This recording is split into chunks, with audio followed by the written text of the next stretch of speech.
so I guess we'll go and get started. I'm Gaijin Goombah. Hopefully you guys know who I am. I came here to learn. Came here to learn? You're in the wrong panel, man. Tomorrow's the learning day. I'm here to take questions. That's literally why I'm here. It's all for you guys. So, if you got questions, let them roll. Yes?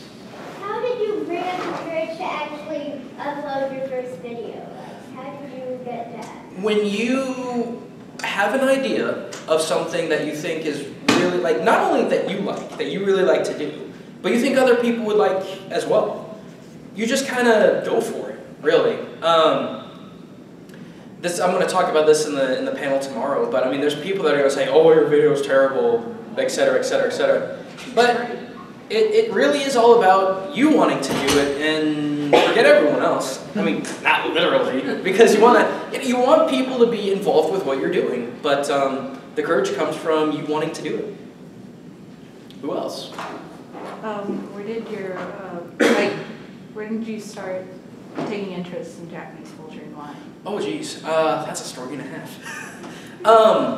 Way back, late junior high, like when anime first came to the US. That's in theory where it got started, but theoretically it may have been earlier than that because like when video games started to become a thing, when Mario 3 came around, why is there this magic bear suit thing? You know, it doesn't make any sense.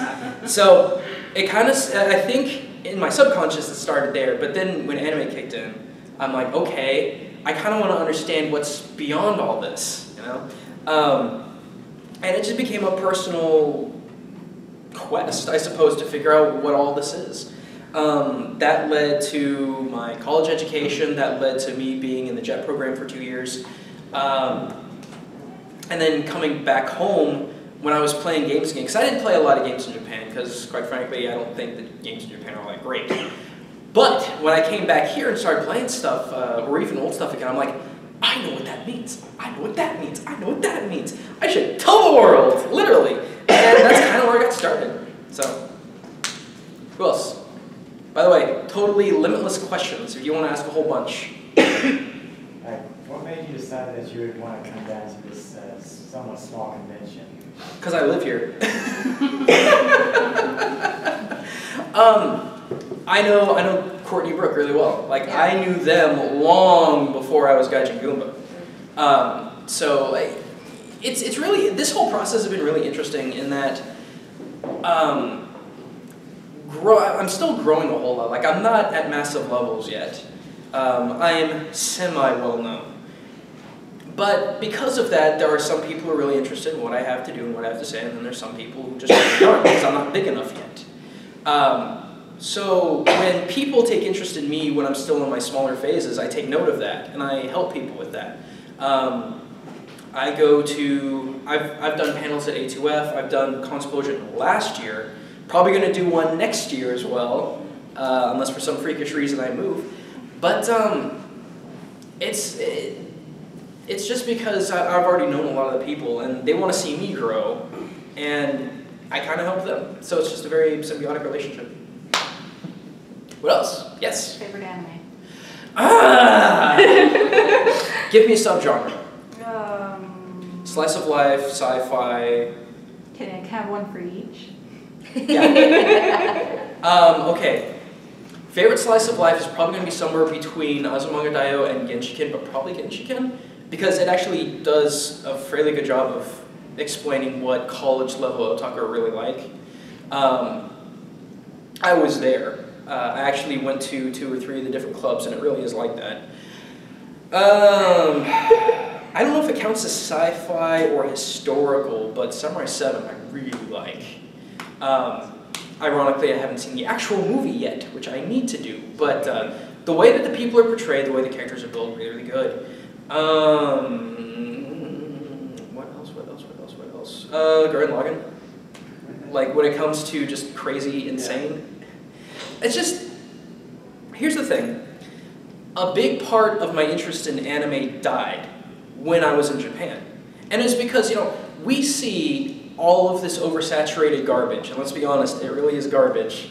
But, I mean, before, we were really limited, you know, we only had like 5. We had Tenchi Muyo, Dragon Ball, Sailor Moon, Who else? What else do we have? But I mean, it was limited, and it was created, well not created, but it was catered in a way that would appeal to us. Oh, Trigun.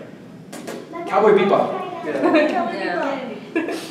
You know, and the problem that I had when I went over there is not only I was just subjugated to all this garbage, but a lot of anime that I've seen, it's like it's completely unoriginal, and I know that sounds way too skeptical, but like, for example, I don't know if you know this anime or not, but there's this one where it's literally they're in a school environment and they level up by doing good at test scores, and the more they level up... Oh yeah, I know what you're talking about. I can't stand that one! Walking the test. Yes! I can't stand it! It's horrid! It's horrid because all it is taking popular Japan culture and just blowing it up. And there's no unique characterization, there's no unique story, it's completely, you can tell from start to finish what exactly is going to happen. But that's just me. That's because that's what I worked in, it's what I kind of matured into when I got my first real job. I knew what it was, and I knew it sure wasn't this. But when anime has its own universe, and maybe borrows here and there from Japan, I like that. Like Gurren Lagann did that a whole lot. So, long, very, very short question, long answer. That's pretty much it, though. What else you guys got? Sure. Favorite Ghibli movie? Oh, you keep asking hard questions. I would probably have to say Spirited Away, though, because so much of the storytelling has nothing to do with what the characters say. I really, really like that. That's Miyazaki's visuals are so unique and good at telling story without saying anything. I really enjoy that. I don't know. There's a couple movies like Ponyo and stuff like that that I really didn't get too terribly attached to, but Castle in the Sky was really good. Oh my gosh, what is that? Mononoke Hime, Princess Mononoke. I liked it, but God, it was violent. Yeah. It was like the most violent movie I've ever seen Miyazaki put together. So, what else? So basically what you do is you take like popular culture over here and you teach people what the Japanese aspects of it are? Not quite. What I do is that I take, for now, I take the media of video games, not just video games themselves, but things that are surrounded by it. And I teach multiculturalism through them. For example, I just got done talking, I did a 2-part video series where I was talking about Mega Man 6. Because, well, good! And in Mega Man 6, supposedly, all 8 Robot Masters are from different countries. And so I went through and I was like, okay, let's take the speculation and see if it's actually true. And for the most part it is. So there were a handful of, honestly, my mistakes. There was 1 or 2 mistakes that I made that people just wouldn't leave me alone about. But that's kind of what I mean, is that, especially with the older games, is that when they had limited technology, they only had so much they could work with. Because of that, they had to make references and inferences and things like that. So I take that and I just kind of blow it up and I say, you know, this is where I think it's from. And I bet, and I'm like, you guys know Japanese or German or whatever. Like, there's all this stuff you guys already know, you just don't know you know it yet. So that's what that's really all about. What else? Go for it. Favorite video game? What were the hard questions from you? Give me systems. PlayStation. 2 or 3. Yeah, really. 2 would be way too hard because there's too many good games for that. Original. I don't know. I'm trying to remember. Mega Man Legends I really liked. Final Fantasy VII I liked. I just wasn't much of a PlayStation guy. I was more of a Nintendo, if that isn't plainly obvious. Yeah. But Tomb Raider was fun. For what it was, Tomb Raider was fun. Abe's Odyssey was fun. I think that's really about it, though. NES? NES. Ooh, y'all are gonna hate me for saying it. I swear, like, now, at any other time, I would say Mario 3 without a beat, without missing a beat. But now, probably Mega Man 5. I find more enjoyment out of that game. Like, I'm going back to play that game more often than any other game that I have, either on the virtual console or like a hard cartridge that I actually have. So, yeah, I really, it just, everyone hates that game, but it's so good because everything is so different. Every level's music is really, really good. Every single level, you had to do something different to get through the level. I just, I can't understand the hate. GameCube?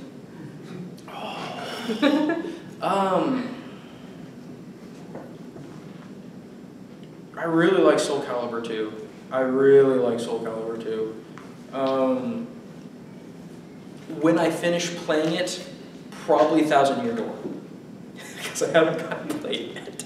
I've owned it for probably 4 or 5 months, something like that. Haven't gotten to play it yet. Too many games indeed. We live in a very interesting era, I suppose, where we have too many games to just get our hands on. Like when I was really little, and some of you guys can agree with me, you had like one game for a year. And that is it. Yeah, you guys know what I'm talking about. You had a game for a year, and that is... You better get really good at it. Yes. I was really loud. But now it's just, if you got $30, you can get like 6 games, and they're all really good. So. Yeah. So what else, guys? Sure. What's your take between Mega Man and Mega Man X? My take on it? Phenomenal. And here's why, is because Mega Man did so much right in every way. The music, 9 times out of 10, was good. The controls were tight. It's my favorite, like, side-scrolling platforming shooting is my favorite genre. So that just kind of default to that. Characters, even when they said nothing, were really memorable. And X just kind of took it one step further, but took it in a very anime-esque way, but all in the right ways. The music was more intense. The situation was more intense. The Mavericks were just amazing. The way that you fought the Mavericks. Go watch Sequelitis, and that's literally my entire answer. What's up? How do you think about the character Gaijin Goombah? Ah, good question. Kind of long. First of all, I love alliteration. Alliteration sticks in people's minds, so it's kind of a pro tip. I like the Goomba's design because I like small, compact things. I don't know why. Pretty much. But I sympathize, you know, because Goombas are like crabs. You're not going to want to get close to one because they can pinch at you or they can kill you. But you're never really afraid of them. And so I kind of related to that because I was the picked on kid in elementary school, junior high, and half my high school. So I know what it's like to be underrated. I mean, Nintendo doesn't even use the character all that much. In every Mario Party and Mario Kart, they've got so many of the minor enemies. They even have Blooper as a playable character. No Goombas. They're the first character in the entire series, no Goombas. Instead, they're just like roadblocks. Actually, I think they had it in a baseball. Yes, they do. And that is why, when people say, how do you hold your sword with no hands? I say, go watch Sluggers. And there's your answer. The other thing, too, is that the name Gaijin Goombah is a double negative racial slang. And yes, I planned that. Because a Goomba is a slang term for a Italian American from way back when we were far less racially sensitive. And then Gaijin is basically a non-Asian foreigner. Like in dictionaries it's going to say it means foreigner. No, it means non-Asian foreigner because you will never find a Japanese person to call another Asian Gaijin. So if you are white, black, Hispanic, and anywhere in between, I mean that's what you are. So, you know, I turned that into my word, I suppose, because it's such a bad word in Japan. Like, when I would refer to myself as Gaijin, they'd be like, I'm like, I don't care. So, that's really where it came from, and it was really simple too, because I had to do my own art starting out. Goombas were really simple to work with, so it's just semicircle, smaller circle, two smaller oblongish circles. And then it just kind of built and built and built, and now my character design is just really, really swanky. So, what else, guys? Sure. Another hard one. Favorite Pokemon and favorite Pokemon game? I can actually answer that really, really easily. The Bulbasaur family is my favorite. I really can't peg it down on one because it's one of those Pokemon that doesn't drastically change. It actually looks like it's growing up. So that family, and Pokemon game would probably be Leaf Green, because it's to that point where pixel games were really perfected, so it looked really good. Sorry. I'm getting a lot of lives. But at the same time, it was super nostalgic, and I'm looking back at all the older gens, and Gen 1's just still my favorite. And I will, in my Pokemon video, I complained a lot about how some of the designs looked really stupid. And in retrospect, that was my bad. Especially with Litwick, because I didn't think about what Litwick was based after. Now, Litwick's evolution has nothing to do with anything. But then I have to remember, Execute really didn't look all that great, even though I think it's really strong. Magnemite really wasn't that good. Voltorb and Electrode really weren't all that inspired. Execute really wasn't inspired, but I still like the first gen Pokemon because they look like monsters. I'm looking at X and Y starters, and I'm looking at, was it Fenkin, like the Firefox? Yeah. It just looks like it's becoming a furry. And if that's okay with you, that's fine. It's just, to me, I'm just like, there's too many human-looking Pokemon, and it didn't work in the first gen. I don't think it's going to work in the later gens. On the topic, what do you think about the new Mega Evolutions? A lot of people, I've had a lot of requests, people saying, you need to go online and tell people that this is a ripoff of Digimon. I'm just like, I don't care. I like the idea because it's temporary. You're required to give up an item slot to give it to that Pokemon. And I would assume with all the new strengths will come some exploits. Not weaknesses per se, but exploits. And it's also, it's more challenging because different Mega Evolutions can drastically change what the Pokemon is. So in an awkward sort of way, it's kind of like, oh, you've got 7 instead of 6. So I like it. I think it's a good idea. I don't even care that they do the that thing, because that was Digimon first, but does it really matter? Okay, what else? Yes?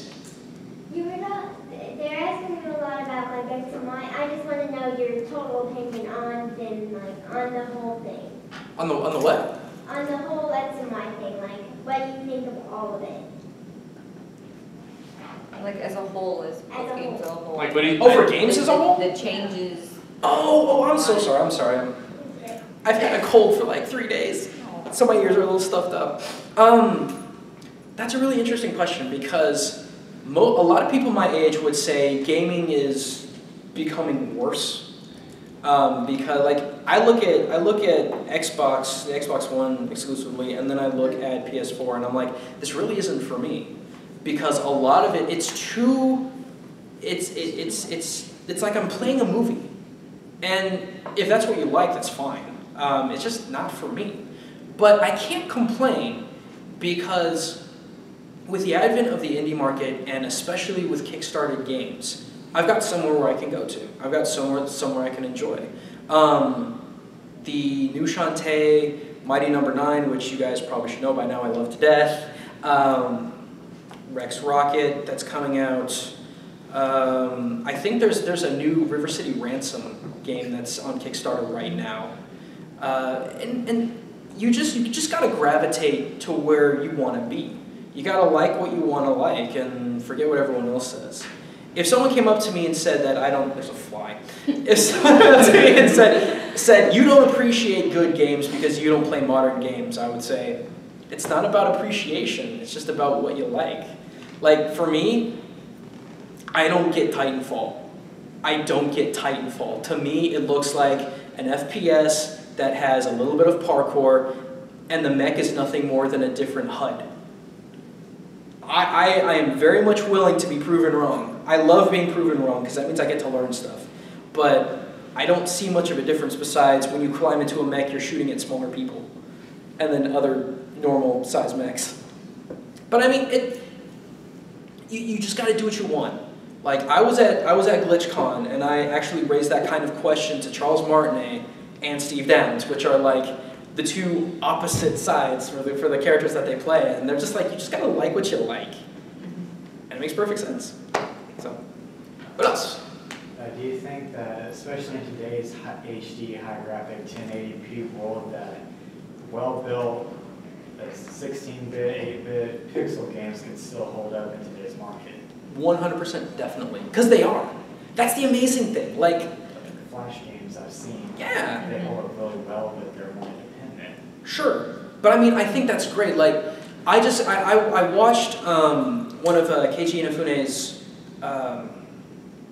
talks, and he talks about how by doing crowdfunding and by being an independent publisher and things like that, you don't have to deal with all the extra garbage in order to actually get your game out there. So it's very appealing for the people that can utilize it and get into it. And people have already proven that the traditional style, old style of games still hold up because they do. And people are getting 3, 4, 5, 6 times their Kickstarter amount in order to get some of these retro-looking games up and going. So I think it's completely legitimate. What up? No, it's fine. Okay, questions? What's up? This is probably really off topic. Homestuck? Now see, I know in my thumbnail I had a Homestuck image. Here's the embarrassing part. I didn't know it was Homestuck.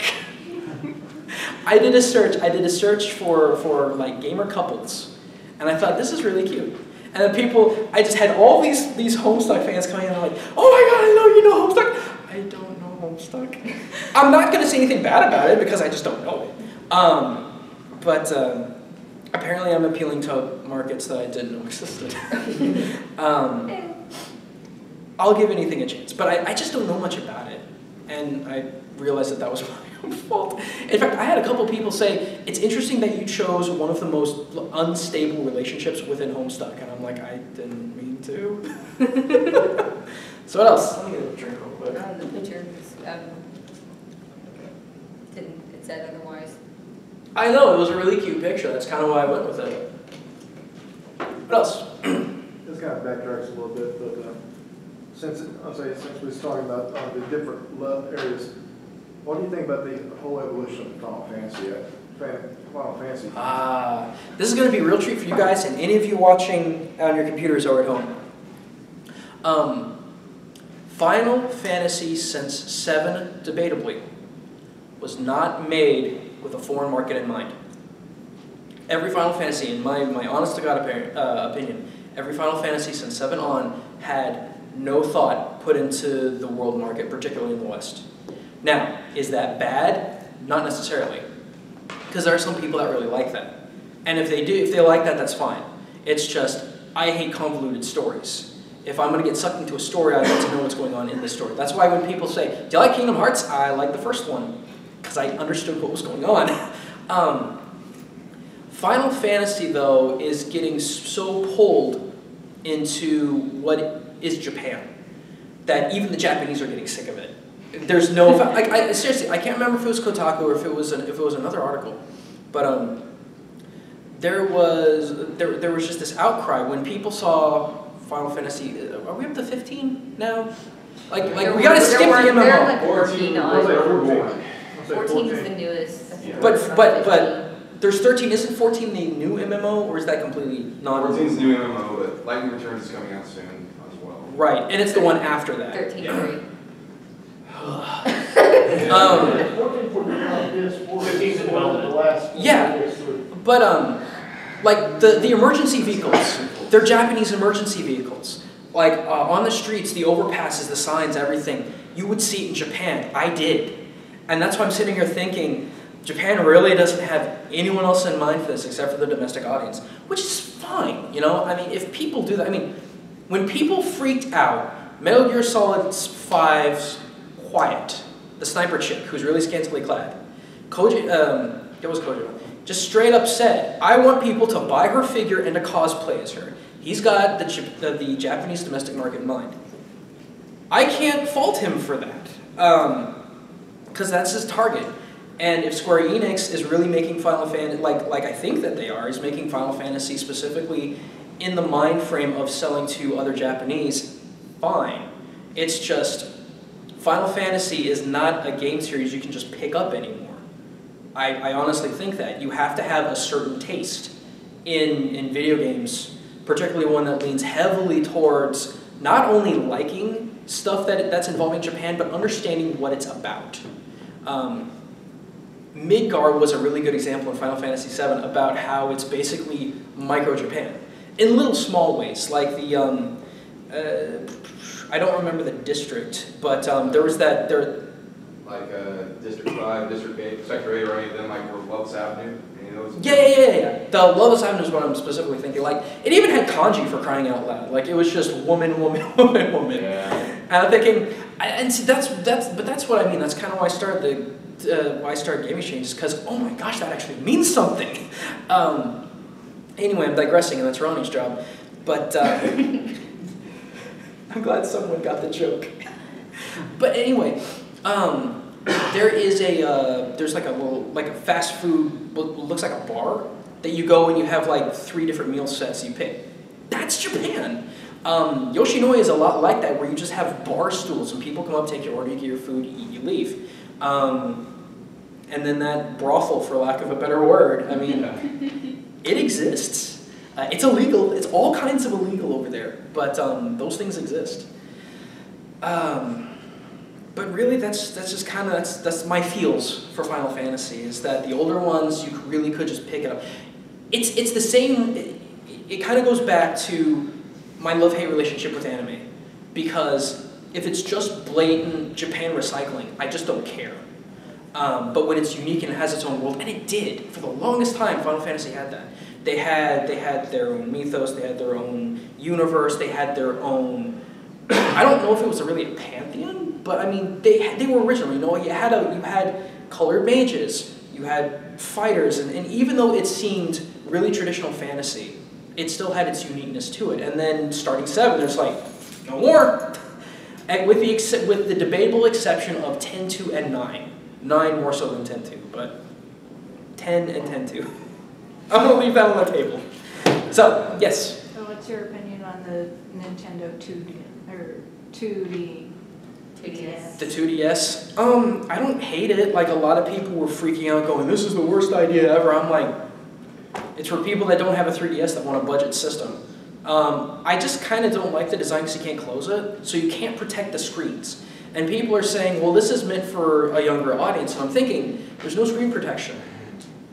What? Younger audience, screen protection. And those little translucent or transparent films, I don't really count those, because all you have to do is step on it, and no more screens. But it does look thicker and bulkier, so I guess it could take more punishment. But I'm just kind of indifferent. I'm just, whatever, Nintendo, you keep doing whatever you think you're doing. So I don't know.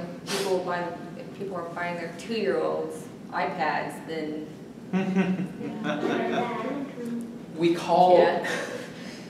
we call those people with too much money. Yeah. Anyway, what else? Literally anything is fine. What's your idea for the next Game Exchange? I've got lots of those. I don't think enough people are going to be seeing this, so it's not really a spoiler. Do any of you guys know Super Saiga? I'm going to be working with him, much like I did with Curb. I'm going to be talking about how Sonic 06 is Satan. Literally. Literally. You fight 3 different kinds of Satan in that game, from history and religion, I suppose. Iblis is a Satan. Mephistopheles, I know that's not his actual name, but I mean Mephistopheles, is kind of a Satan figure now, but I mean, if you guys know any old legends, the story of Faust, he sold his soul to the devil to get power. Mephistopheles was the guy who acted for him. Then when you bring them all together, you've got Solaris. Solaris actually backhandedly has the mark of the beast. I don't want to spoil how, but it does. So, fly. But that's kind of what I've got. Another one that I want to do, I could talk so much more about Mega Man. Okay, Pharaoh Man, Napalm Man, I think one, Shadow Man? Yeah, Shadow Man. So much culture behind those guys. So much culture behind those guys. Napalm Man more so than probably others, but not because of him, but because of his stage. I've got to do my boobs episode, and this is not going to be intended for children.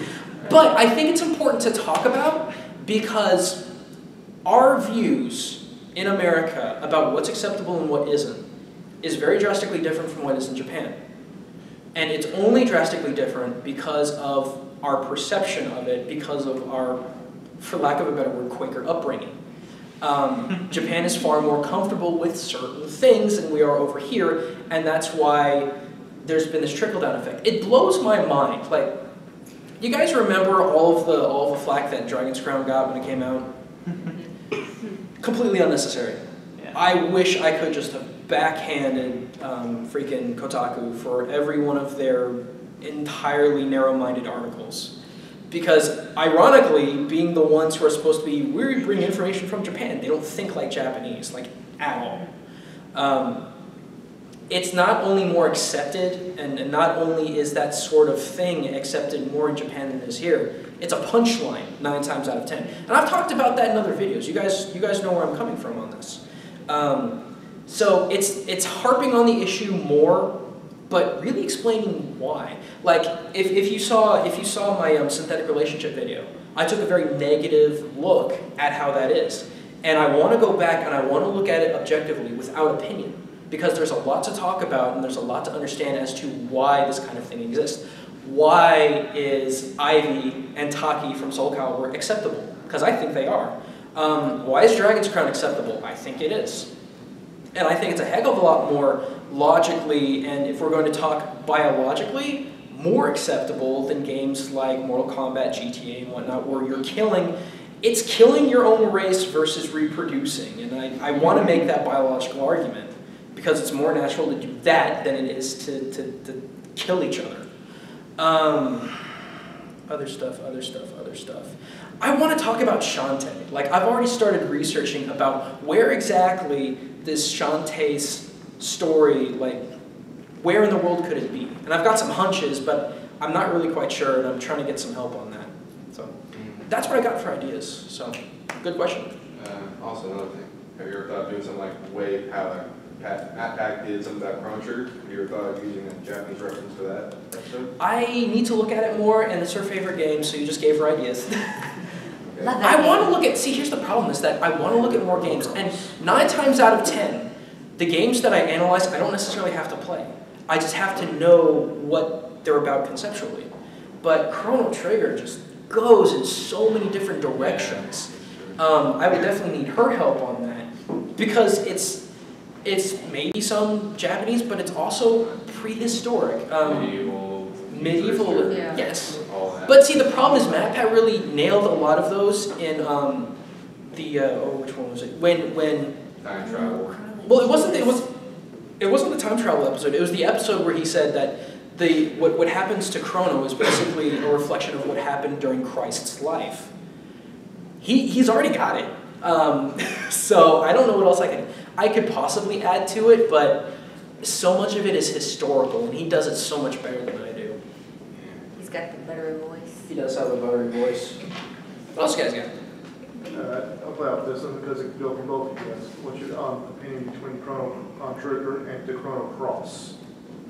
I'm indifferent because I haven't really played either of them, much to her dismay, but that's a big question for I her. love Chrono Trigger. I honestly have not yet played Chrono Cross. I know I see that disappointed look on your face, but Chrono Trigger, my dad picked it up from a garage sale in a bin with a bunch of other games. And I remember starting it and being hooked.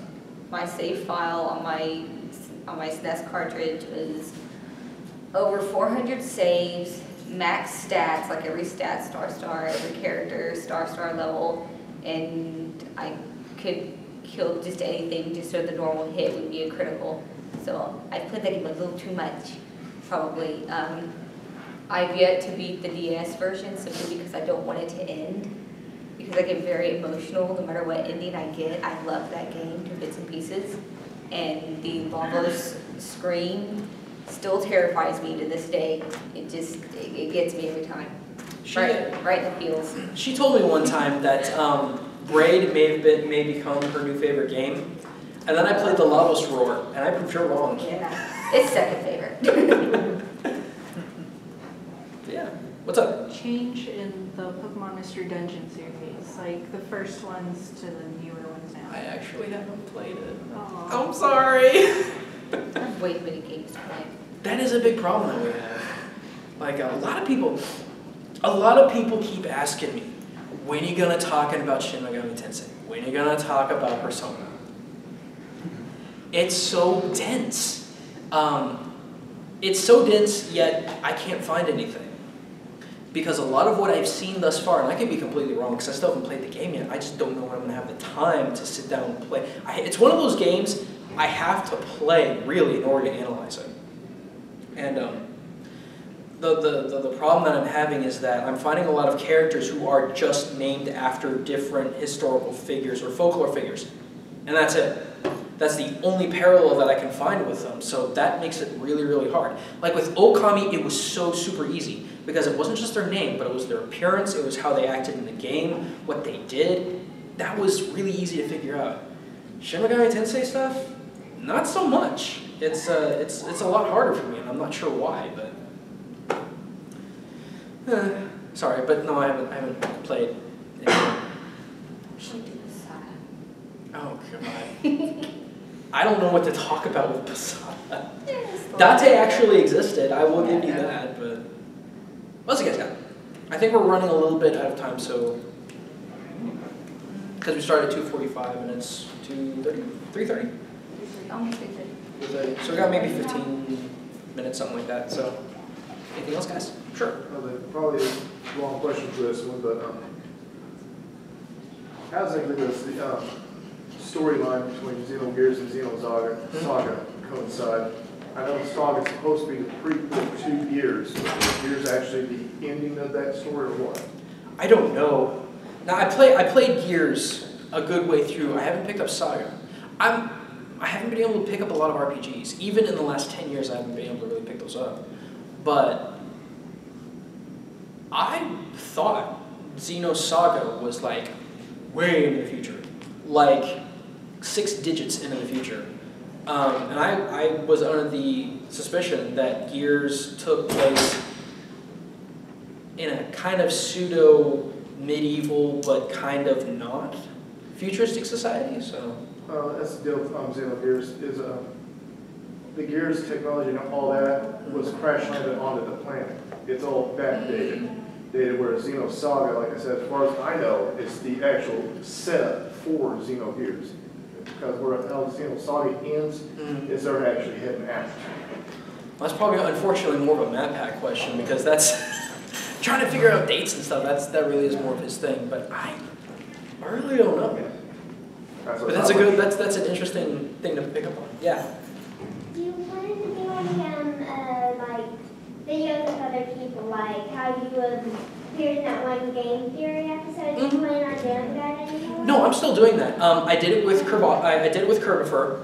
I'm doing it with Saigai pretty soon. I would love to have Chugga Conroy come back.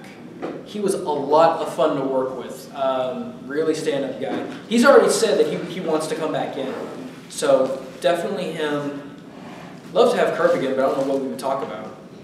You can find something, I'm sure. But I tell you what, I really would enjoy it if probably JonTron. Because for the longest time, people were like, well, what about Egoraptor? You want to get him on because of all that sequelitis stuff? And I'm like, I don't think he would care. But, I think he's got other stuff to do. He has hand grubs every day, so. well, yeah. Oh, jeez. Plus whatever animations he's working on and what other side. See, we don't know what other side business he's doing. He could be trying to do business with other companies and whatnot. We just don't know it. But see, I liked really old JonTron because I really thought he had a lot of insight. Like with his top 10 NES games, especially at the very, very end, when he was talking about what brought him back to the old Mario games, I'm like, this guy's really smart. So, I don't know. But again, he's huge. I'm not. I don't know if he would ever want me or he would come to my show. It'd be fun. I used to have a very negative opinion about John, but seeing how he's changed, seeing what he's done, seeing the sacrifices that he's made, earned a lot more respect. What else? Gerard, the completionist. Yeah. He and I know each other fairly well now. I would love to have him on an episode and then vice versa. So, but that's who I got on the list thus far. Maybe the Hidden Block guys, but we'll see. I've got to do an episode about Pokemon X and Y as soon as I get through the game. I want to have Kelly and Alex from the Dex, and I want Jimmy, or Nintendo Fan for the Win. I want all three of those people in that episode. I would love to have all three of them in the episode. So, anything else, guys? If there's nothing else, we can go ahead. What is your favorite RPG? I actually want to know. I never got to see back on the I'm trying to think back. Really? Probably Mario RPG. Yeah. Probably. Because it was a good story. It redefined characters that we really liked. It seamlessly added new characters, new people, new civilizations, in my opinion, very, very well. And it was back when Square was still Square. So that's definitely got a really special place in my heart. And I really, really like the original Paper Mario. But I like my RPGs. I like my RPG simple, and it's hard to find a simple RPG nowadays. So, yeah, probably those. Anything else, guys? All right, check the time. We got about 10 minutes. So, nothing else. I mean, we can pack up early. It's fine. I got a question. Sure. What is your opinion on trading card games? Any of them, really? I played Magic the Gathering let's see, from, what was it? I think Portal through Judgment.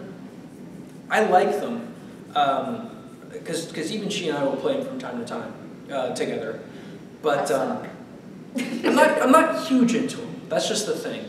And the problem that I have with a lot of TGCs is that you are constantly forced to spend money. All the time. Whenever there's a new set that comes out, you better be able to drop at least $150. And that's really unacceptable.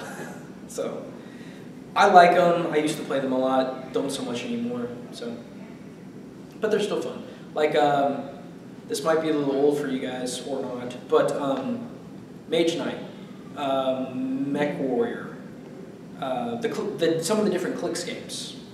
Those aren't TGCs, but I mean, some of the concepts are the same, and I really like those too. So.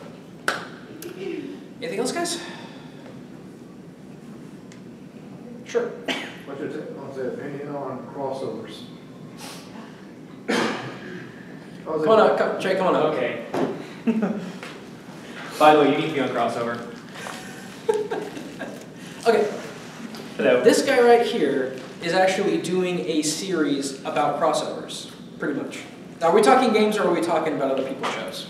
I'm just, in general, like I said, for games crossover, shows and or, like say, mangas and animes and stuff like that. I like it because it unifies everything. And that's something that he goes out to prove.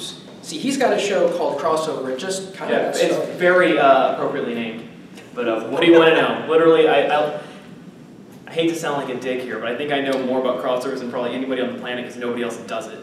He actually put together a database, like a really big database. It has, on video games alone, just game series to game series, my database has about 6,000 to 8,000 unique crossovers, and I recently got a programmer about a few months ago that actually was able to encode it to where I don't have to manually sift through that all, so I can just go, let's see, I want to click Mario, how fast did I get over to Halo? Okay, well, so Mario crosses over with Metroid in all these different areas, and the Metroid crosses over with Dead or Alive, and because she's in the background of that one game on 3DS, and then there was a Halo Spartan inside of Dead or Alive 4. So three connections. And it's really depressing sometimes how easy it is to get from one to another. But to answer your question, I really like it because it opens up a lot of speculation, as proven, and it makes it more fun for the players. Because I can't think of any other media that really does that. Well, to a TV doesn't have like the Tommy Westfall universe. But also, okay, Soul Calibur 2, it's one of your favorite games. You really only started playing with Soul Calibur 2. You never started with Soul Blade, as we talked about yesterday. But was one of the main reasons you picked it up for the GameCube because of Link? No. Really? Yes. Okay. Never mind then. I picked up Soul Calibur because of Link. I mean, I played Soul Blade a lot when I was a kid, but seeing Link on there, I really had to get that. I got it. Awesome. I got it for GameCube specifically because I thought Link was the better choice than the other two. Crossover still product. Shin Megami Tensei Cross Fire Emblem, totally gonna have to buy that, even though I don't play Persona at all. But there's that. I mean, it's also really cool, like especially when you look like Tony Hawk games, and they have Spider-Man. Spider-Man. You have characters like you have a few of the. Mega Man or someone? No, not Mega Man. On the ground with Iron Man, I think. Yeah, there was also a couple of Guitar Hero characters, and a Call of Duty soldier in one. And my God, if I can, that is the key to crossing over to Call of Duty because it's like the only crossover I've been able to find for it. My God, as soon as Tony Hawk crossed over with one other video game franchise other than fucking Guitar Hero, I'd be so happy. Language, dear. I'm sorry. I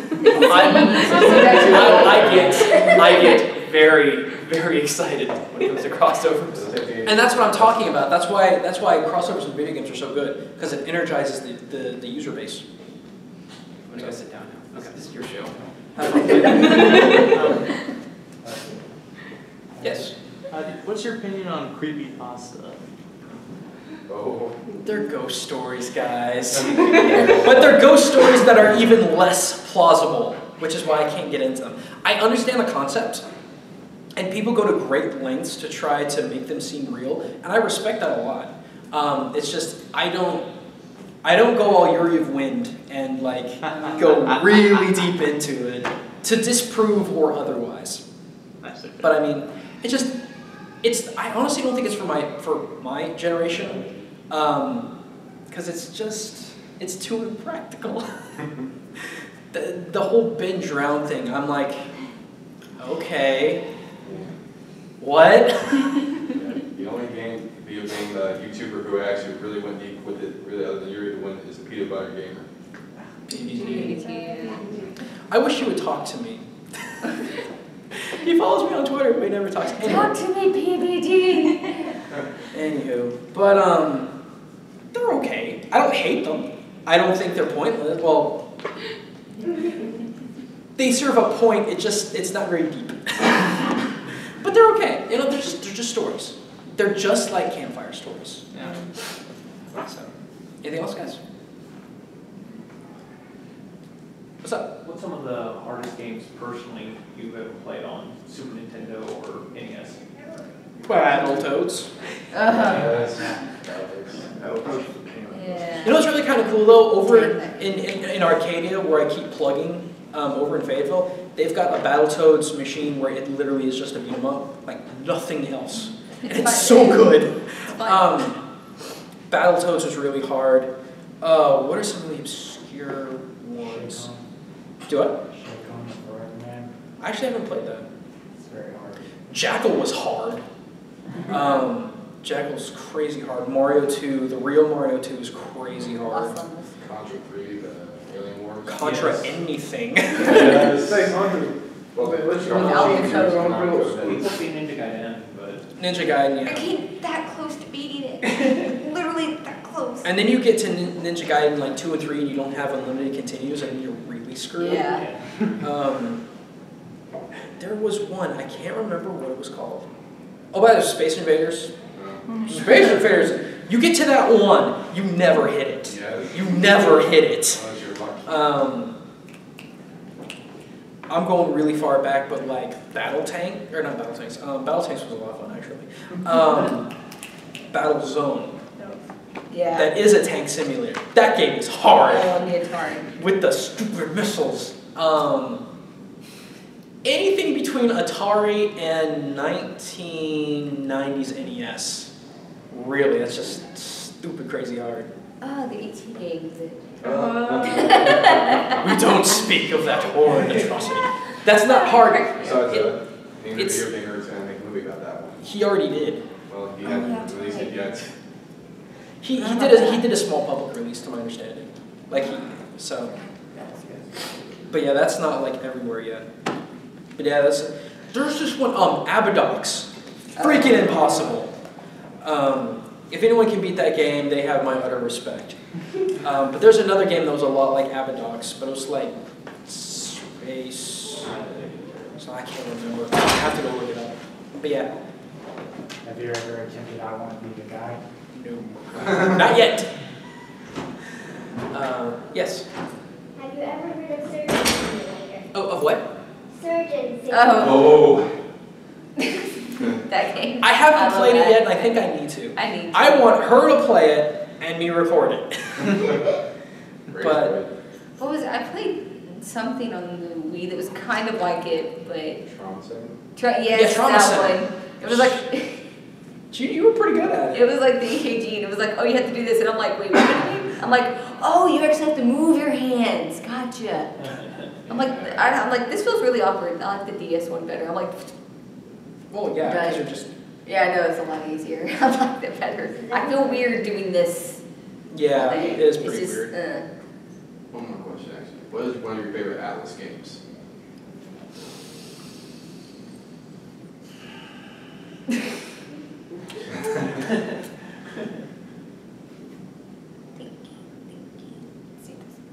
This may sound like a cop-out, but I really like Dragon's Crown. I really like that game. With a handful of exceptions that I have problems with, I have never seen another game like it. Either because of the art style or the art. Not the style, not the over-exaggeration, though I love the over-exaggeration because everyone's got it. But it's like living. It's like a living canvas, kind of, which works in and against the game's favor. But I really, really liked it. It's definitely a different take on the brawler genre, and sometimes I think it's a little too story-heavy. But I really like it. I honestly really, really like it. I would just like to have like identification markers on the characters because they kind of bleed in. They do bleed in a lot. And the fact that you lose your weapon sometimes, I hate that. That never should have happened. Yeah. Stay with the magic moment. Yeah, and then you have to sit there and recharge your mana all the time. And that's a load of fun, ain't it? No, all you have to do is just spam the one button and just and charge it for you. Well, once you spec into it. I am. I'm not. Alright, well, unless anyone's got any other questions, I think we're going to go and wrap that up because I think I'm a little bit over time actually. But if you didn't come grab swag, come grab it. Yay.